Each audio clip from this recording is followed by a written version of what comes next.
देवी सती की कथा।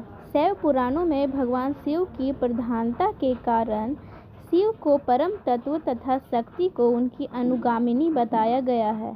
इसी के समानांतर शाक्त पुराणों में शक्ति की प्रधानता होने के कारण शक्ति को आदि शक्ति अर्थात परम तत्व तथा भगवान शिव को उनका अनुगामी बताया गया है।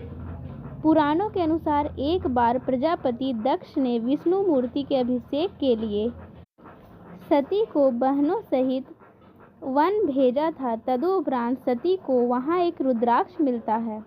बहनों के आग्रह से उसे वह नदी में फेंक देती है।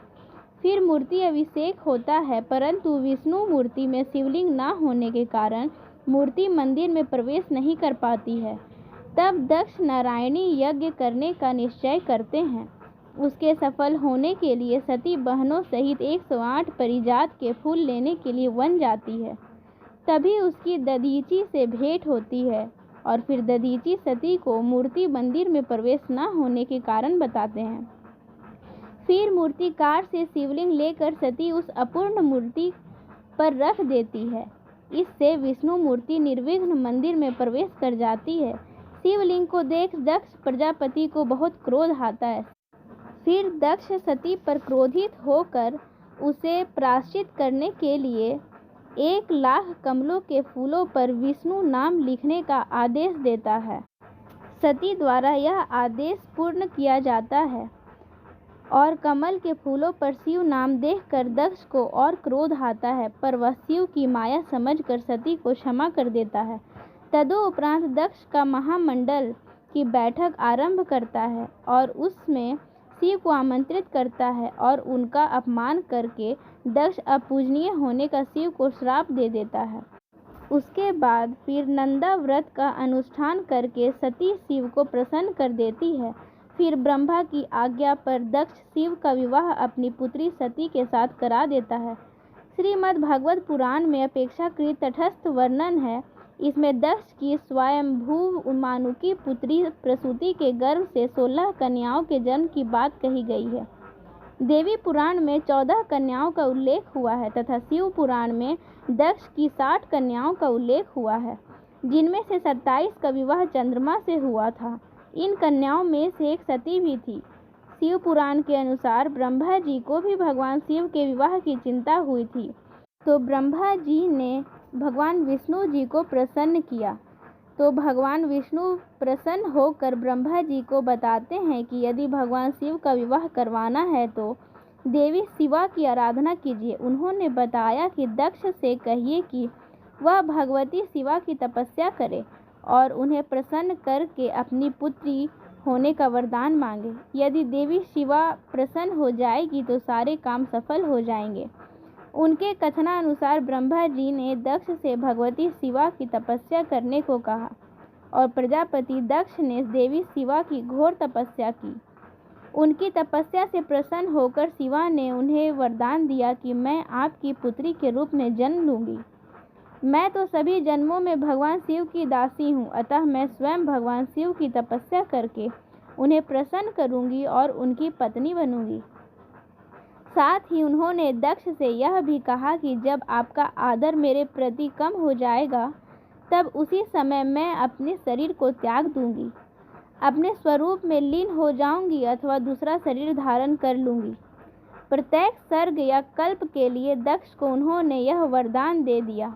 तदनुसार भगवती शिवा सती के नाम से दक्ष की पुत्री के रूप में जन्म लेती है और घोर तपस्या करके भगवान शिव को प्रसन्न करती है तथा भगवान शिव से उनका विवाह हो जाता है। प्रयाग में प्रजापतियों के यज्ञ में दक्ष के पधारने पर सभी देवतागण खड़े होकर उन्हें आदर देते हैं, परंतु ब्रह्मा जी के साथ शिव जी भी बैठे ही रह जाते हैं।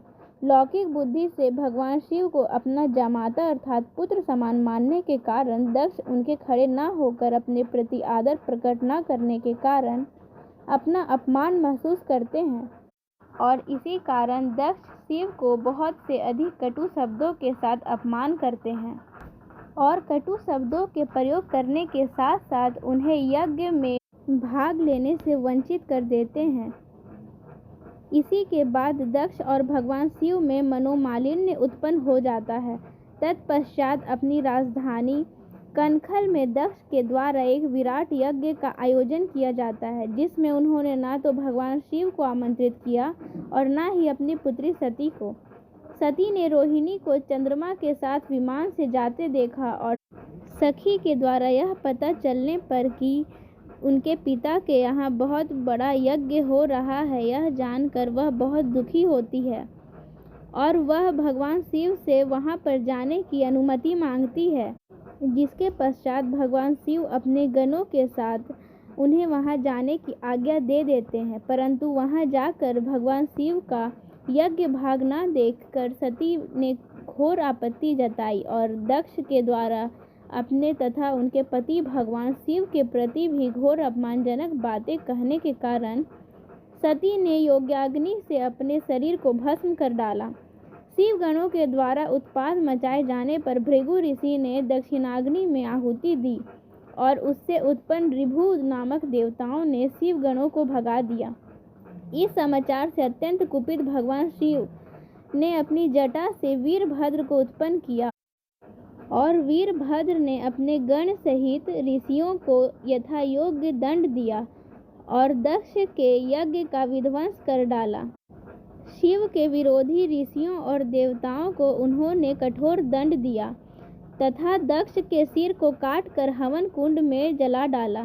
तत्पश्चात देवताओं सहित ब्रह्मा जी के द्वारा स्तुति किए जाने से प्रसन्न भगवान शिव ने पुनः यज्ञ में हुई क्षतियों की पूर्ति की तथा दक्ष का सिर जल जाने के कारण बकरे का सिर जुड़वाकर उन्हें भी जीवित कर दिया। फिर उनके अनुग्रह से यज्ञ पूर्ण हुआ। शाक्त मत में शक्ति की सर्वप्रधानता होने के कारण ब्रह्मा, विष्णु और शिव तीनों को शक्ति की कृपा से ही उत्पन्न माना गया है। देवी पुराण में वर्णन हुआ है कि पूर्णा प्रकृति जगदम्बिका ने ही ब्रह्मा, विष्णु और महेश तीनों को उत्पन्न कर उन्हें सृष्टि कार्यों में नियुक्त किया है। उन्होंने ही ब्रह्मा को सृजनकर्ता, विष्णु को पालनकर्ता तथा अपनी इच्छानुसार शिव को संहारकर्ता होने का आदेश दिया। आदेश पालन के पूर्व इन तीनों ने उन परमा शक्ति पूर्णा प्रकृति को अपनी पत्नी के रूप में पाने के लिए तप आरंभ कर दिया।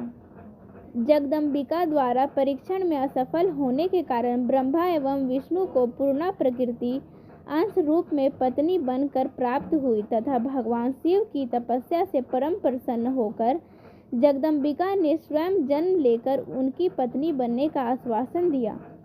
तदनुसार ब्रह्मा जी के द्वारा प्रेरित किए जाने पर दक्ष ने उसी पूर्णा प्रकृति जगदम्बिका की तपस्या की और उनके तप से प्रसन्न होकर जगदम्बिका ने उनकी पुत्री होकर जन्म लेने का वरदान दिया। तथा यह भी बताया जाता है कि जब दक्ष का पुण्य क्षीण हो जाता है तब वह शक्ति जगत को विमोहित करके अपने धाम लौट जाती है।